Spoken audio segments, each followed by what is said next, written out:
Today's tip is about avoiding scams. Hi, it's me, Linda Burhans, the gal who cares for the caregivers with love, laughter, and lessons learned.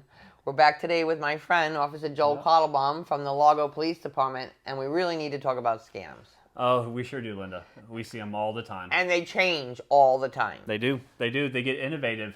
You know, before you used to just get them on the phone or via mail.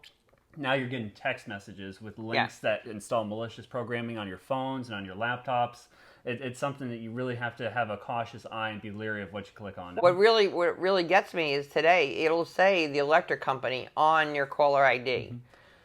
You'll see that they actually have apps for your smartphone now that you can generate phone numbers that would mimic the local 727 area code 813, and it looks like it's coming from a local phone number, and they can actually make it where it says it's coming from Duke Energy or whatever company they want. Right. Sometimes they're not all that smart, and they'll call you from your own phone number, and you'll get a phone call from yourself. Really? Yeah, yep. That's crazy. They're not always the smartest in the world, but they are tricky. So you always have to be cautious on who's calling and who's texting So you. we're never supposed to answer the phone. I think that's what the answer is today, right? Well, the rule of thumb is this: if you don't know who's calling you, don't answer, don't pick it up. Okay. Right. And we see a lot of this with the robocalls. You know, your phone number and information gets put on these auto dial lists, and so the robocalls, you know, they're going to come through, and they're just waiting for somebody to pick up and show that there's a person on the end of that phone call. So just be cautious. If you don't recognize that phone number, don't pick it up. Let it go to voicemail. Yeah, and you can call them back. It's you no can big always deal. call them back later. Exactly. Yeah. You know, with these robocalls, we see it all the time, and there's programs out there that can help protect individuals. Federal Trade Commission did a program a couple years back.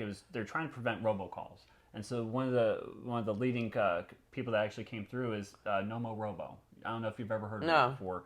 It's a program. You can do it for landlines for free, and I think they do. It's something where you can set up for your actual cell phones as well. But Nomo Robo, it screens phone calls. So if you're on an auto dialer list, what's going to happen is that auto dialer is going to calls your phone number, and it's going to say this phone is protected by Nomo Robo. Enter the following code 12345, Okay. or whatever it may be. However, the thing is, it's an auto dialer, so it can't process that. Right. So it's going to go on to the next phone call. Okay. Yeah. Okay. So it's a good way to screen out some of these robocalls. All right, but what happens when I pick up the phone? If you pick up the phone, and somebody says that there's a problem with my grandchild. grandparent scams are all too common. We've had calls for service come in. I remember very clearly a gentleman who he'd gotten a grandparent scam, and it was a grandson who apparently had been taken to the state of New York, the great state of New York, and the prosecutor, you know, got him for DUI. But wait, if you send thousands of dollars, you know, we'll get him out on the next flight back home. Here's the thing, gentleman never even thought about calling his grandson to check and see, are you okay? He just sent the money. Well, no, fortunately, we were lucky on this one, Linda, because he'd come to find out they wanted him to get the cash out, so he did. They were going to send a Brinks truck to his home. What? Do you ever have a Brinks truck come to your home? I'm not that important, I tell you. So, but long story short, you know, you got another call from the prosecutor from the state of New York saying, all the Brinks trucks are busy today. So, you know, we can't send one. Just go to your local Walmart and get a couple gift cards. Yeah, it's the gift cards because they can't be traced, right? Mm-hmm. Well, here's the thing is once you get the gift cards and you read that serial number on the back, the money can be transferred instantaneously. Yeah. Here's the thing. Here's on the back of his neck said, hey, wait a minute, hold off. This is unusual. Why would a state prosecutor be asking me to get gift cards? He called the Largo Police Department. I think our dispatcher is about ready to jump off her chair. She said, Quattlebaum, go down to this guy right now. He's about to read the gift card serial numbers. Oh, God. Yeah, so I was able to fortunately get there. When I arrived, he was on the phone with the scammers. And I said, just let me talk to him. This is Officer Quattlebaum, Largo Police Department. Click. Done. Yep. Fortunately, it was before he read the serial numbers, so he's able to get the process reversed. And I said, why don't we call your grandson, just make sure he's okay? And come to find out, he was at work in Tampa. So, Tampa. Yeah, he was just at work and you know. But do they give any training to the people in the stores? Don't you think it's a little suspicious? A senior citizen comes in and they're buying $2,000 in gift cards. So here's the thing: is a lot of stores are implementing training now. Especially, you know, you're seeing this with bank tellers and some of the financial institutions. They put frontline individuals through training to help recognize, is this a scam? Why are you sending money via wire transfer to the Bank of Thailand? Or, It happens too often. We had a gentleman on the east side send $100,000 to the Bank of Thailand. Okay, and once that money is transferred, it's very, very difficult to get it back. Once again, it's always good to know your banker. Yes. Yep. And to know mom's banker. Yep. So, if mom's starting to fail or whatever it is, I would go and talk to the banker and just say, if you see anything like out of the ordinary with my mom, could you please call me? And they want to help you. They do. And it's in their best interest too, because your money being invested in their financial institution is helping gain interest for you and for them. So it's in everybody's best interest to maintain the funds here for you.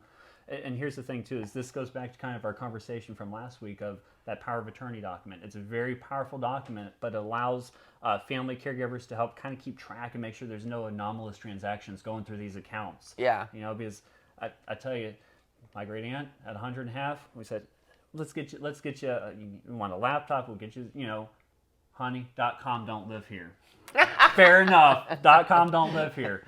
But for those individuals where .com doesn't live in the house, that's where family and those caregivers that have that authorization, that ability, they can help make sure there's no anomalous transactions going off, transfers, etc. And that really does help safeguard the individual financially.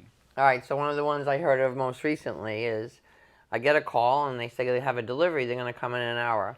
And in an hour, this nice person comes to my door with a huge bouquet of flowers and a bottle of wine. How nice somebody sent that to me. But because they're delivering wine, they have to collect $3.50 for whatever fee, and it has to be on a credit card. So those are the ones. I could fall for that. Think of it this way.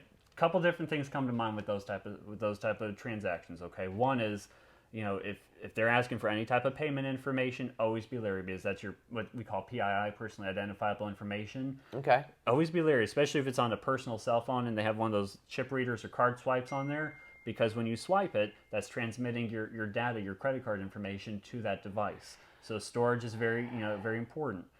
Here's the thing though too, if they sent you a bouquet of flowers, all right, they're it's an investment for them. Let's say it's a legitimate, flower bouquet, flowers.com or whatever, and the person that's actually providing the flowers, they're just dropping off a shipment that was paid for already.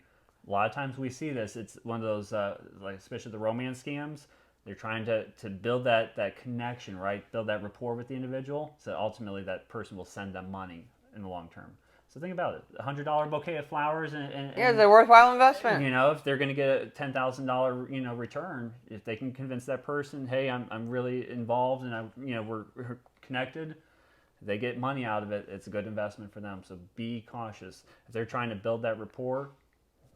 Just listen to the voices that you're hearing. Is this suspicious? Once again, it could be a scam. Have the conversation with your loved ones. Please do. That this can happen, because if they're aware it could happen, well, then there's something they can do about it. So have that conversation with them, and I want to talk next week about those romance scams, because I'm hearing a lot about that too. All too common. Yeah. Thanks so much. Tune in next week. We're gonna have another little conversation with Joel, sponsored by Arden Courts, where all they do is memory care. If you like what you hear, put a comment below. See you next Tuesday, and have a delicious day.